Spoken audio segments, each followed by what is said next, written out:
जय श्री हरि। सनातन धर्म में प्रत्येक मास का अपना एक विशेष महत्व है, परंतु जब बात आती है पुण्यदायक वैशाख मास की, तो इसके हर एक अध्याय में छुपे हैं मोक्ष के रहस्य। और आज हम आपके लिए लेकर के आए हैं वैशाख मास महात्म के 16वें अध्याय की कथा। एक ऐसा अध्याय जो न केवल आपके मन को निर्मल करेगा, बल्कि आत्मा को परम शांति प्रदान करेगा। मित्रों, वैशाख मास का हर एक दिन भगवान के चरणों की ओर एक कदम है।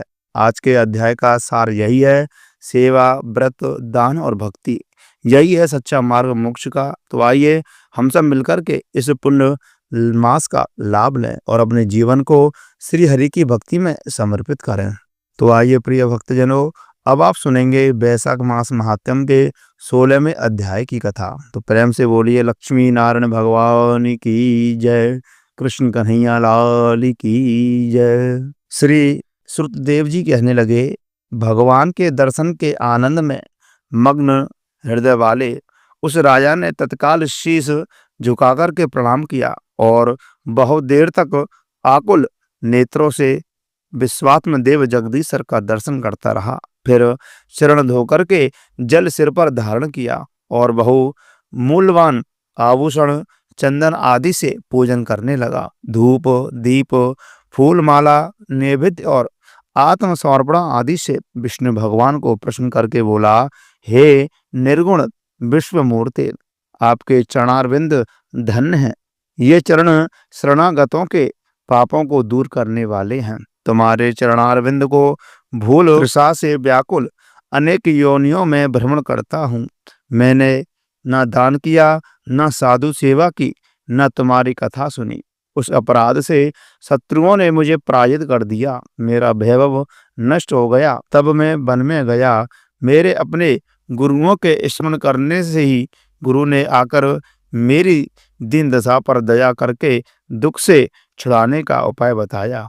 उनके बताए वैशाख मास के धर्म कार्य जो शुभ फल देने वाले हैं, मैं करने लगा। उसके प्रभाव से मुझे संपूर्ण वैभव मिल गया और मैं अत्यंत प्रसन्न हूँ। हे परमात्मा, संतों पर अनुग्रह करने वाले, तुमको नमस्कार है। हे जगन निवास, हे देवेश, आप प्रसन्न हो जाइए, जिससे आपके चरण कमलों में मेरी स्मृति हो। हे प्रभु, पुत्र, स्त्री, कोष आदि में मेरी आसक्ति ना हो। मेरा मन आपके चरणारविंदों में लग जाए। मेरी वाणी आपके दिव्य कथा कहने में लगी रहे। मेरे नेत्र आपकी मूर्ति के दर्शन में लगे रहें, कान कथा श्रवण में लगे रहें और जिह्वा आपके कमल गुणानुवादों में अर्पित हो। नासिका आपके चरण कमल का मकरंद सूंघने में प्रवृत्त हो। हाथ आपके मंदिर की सफाई करने में तथा आपके भक्तों के सुगंध युक्त चंदन आदि लेपन में लगे रहें। पैर आपकी कथा में लग जाएं। जहाँ पर आपकी कथा हो रही हो, तो वहाँ पर मैं चल कर के आपकी कथा को स्मरण करूं।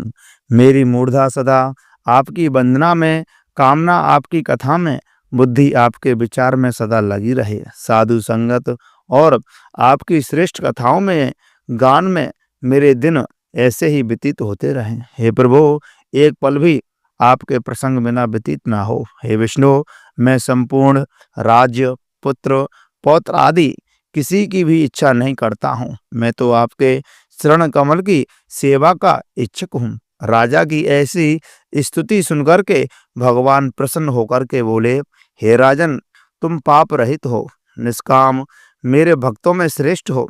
10,000 वर्ष की तुम्हारी अवस्था हो। दिव्य धन संपत्ति, मेरी दृढ़ भक्ति और अंत में मेरी सायुज्यता मिलेगी। तुझे मेरा लोक मिलेगा। जो प्राणी तुम्हारी की हुई स्तुति करेंगे, मैं उन पर प्रसन्न होकर के उन्हें निसंदेह भक्ति और मुक्ति दूंगा। आज के दिन अक्षय तृतीया में स्नान, दान आदि करने, गोदान करने, बेर दान करने तथा पितृसरों के निमित्त श्राद्ध करने से अक्षय फल की प्राप्ति होती है। मृत्यु, जरा, भय, नाश सब नष्ट हो जाते हैं। मैं वैशाख महीने में धर्मों से प्रसन्न होता हूँ, जिसके करने से तप, अव्यय पद प्राप्त होता है। जो प्राणी मेरे चरणों का स्मरण करेगा उसे प्रायश्चित की भी आवश्यकता नहीं होती। तुम गुरु के उपदेश से वन में आकर के वैशाख मास के धर्मों में तत्पर हुए और जगत के नाथ भगवान की आराधना से तुम्हें सब वस्तु प्राप्त हो गई। इस धर्म से प्रसन्न हो मैंने तुम्हें दर्शन दिया है। अब तुम देवताओं के लिए भी दुर्लभ इच्छित भोगों को भोगोगे। देवादिदेव भगवान विष्णु राजा को ऐसा वर दे करके वहीं पर अंतर्धान हो गए। तब वह राजा अत्यंत प्रसन्न हुआ। तदनंतर गुरु महात्माओं का सत्संग करके नित्य प्रति ज्ञान प्राप्त करने लगा और वासुदेव भगवान के अतिरिक्त किसी को नहीं मानता था। वैशाख मास में सब धर्मों को बारंबार करने से पुत्र पौत्रादि की वृद्धि हुई और संपूर्ण मनोरथों को भोग करके अंत में चक्रपाणी विष्णु भगवान की सायुज्यता को प्राप्त हुआ। जो इस सुंदर आख्यान को सुनते हैं एवं सुनाती हैं वे सब पापों से छूट करके भगवान विष्णु के परम पद को प्राप्त कर लेते हैं और उन्हें भगवान विष्णु की भक्ति प्राप्त होती है। तो प्रिय भक्तजनों, ये रही वैशाख मास महात्म्य के 16वें अध्याय की कथा। मित्रों, वैशाख मास का हर दिन भगवान के चरणों की ओर एक कदम है। आज के अध्याय का यही सार है। सेवा, व्रत, दान और भक्ति, यही है सच्चा मार्ग मोक्ष का। तो आइए हम सब मिलकर के इस पुण्य मास का लाभ लें और अपने जीवन को श्री हरि भगवान की भक्ति में समर्पित करें, अपने आप को भगवान के चरणों में समर्पित करें। प्रिय भक्तों, आपको यदि यह अध्याय प्रेरणादायक लगा हो तो इसे अपने मित्रों के साथ शेयर करें और कमेंट में लिखें जय श्री हरि, जय वैशाख मास की। फिर मिलते हैं अगले अध्याय में एक नई कथा, एक नई सीख के साथ।